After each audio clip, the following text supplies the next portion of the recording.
গেল ৫ আগস্ট স্বৈরাচার পতন ও দেশের পটপরিবর্তনের পর সিন্ডিকেটের কবলে থাকা বাজারে বাড়তে থাকে সব ধরনের পণ্যের দাম।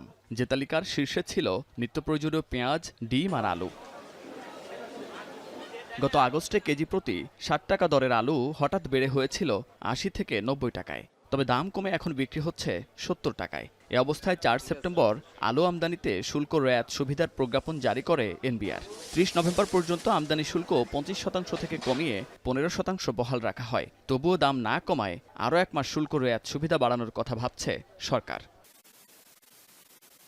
গেল কয়েক সপ্তাহে পেঁয়াজ ও ডিমের দাম কিছুটা নিয়ন্ত্রণে এলেও আলুর ক্ষেত্রে অনেকটাই ব্যর্থ অন্তর্বর্তী সরকার। বাজারে দেশি নতুন আলু আসার পরও দাম কমছে না কেন? ব্যবসায়ীদের সরল উত্তর, সরবরাহ কম।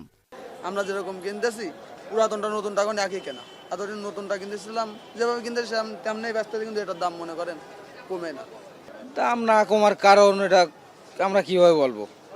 যারা স্টক করে এরাই ভালো বলতে পারবে। আমরা এখান থেকে কিনে এখানে বেশি। পুরো আলো উঠতে তো এনা 15 দিন কি 1 মাস বাকি, তখন দাম আর থাকবে না, নামি যাবে। আমদানি উঠে গেলে দাম কমে যাবে। তবে আলুর দাম বৃদ্ধির বিষয়ে চ্যালেঞ্জের কথা স্পষ্ট করলেন অর্থ উপদেষ্টা। আর বাজার স্থিতিশীল রয়েছে বলে দাবি তার। আলুর দাম বেড়ে গেছে, অন্যগুলো একটু সাশ্রয়ী হয়েছে। একটা জিনিস একটা মানুষ একটা বাজেটের দিকে দেখে, প্রত্যেকটাতে কমতে হবে ওই রকম যদি অ্যাটিটিউড নেন তবে কিন্তু ডিফিকাল্ট। বাজার এমন একটা জিনিস, একটা কমবে একটা বাড়বে। আমরা চেষ্টা করছি যে আলুটা একটু চ্যালেঞ্জিং হচ্ছে আমাদের জন্য। বুধবারের ক্রয় সংক্রান্ত উপদেষ্টা পরিষদের বৈঠকে তেল, মসুর ডাল ও এলএনজি কেনার সিদ্ধান্ত হয়েছে। বৈঠকে নতুন বছরের বই কেনা প্রসঙ্গেও সিদ্ধান্ত হয়। বিভিন্ন ধরনের সারে যে আমরা অনুমোদন করেছি, তারপরে আপনার এলএনজি যেটা সবচেয়ে বড় একটা চ্যালেঞ্জ, ওটার জন্য করেছি পেট্রোলিয়াম কর্পোরেশন যেটা আনবে।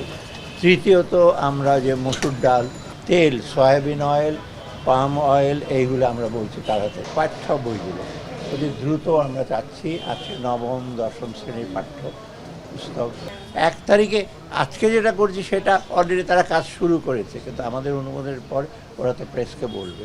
তারপরে প্রেস তো অলরেডি অনেক ব্যস্ত, প্রেস ওটা চেষ্টা করব। বাজারে যাতে পণ্যের ঘাটতি না হয় সেজন্য ঘন ঘন ক্রয় সংক্রান্ত কমিটির বৈঠক করা হচ্ছে বলেও জানান তিনি। মুন্নাফ রশিদ, এখন, ঢাকা।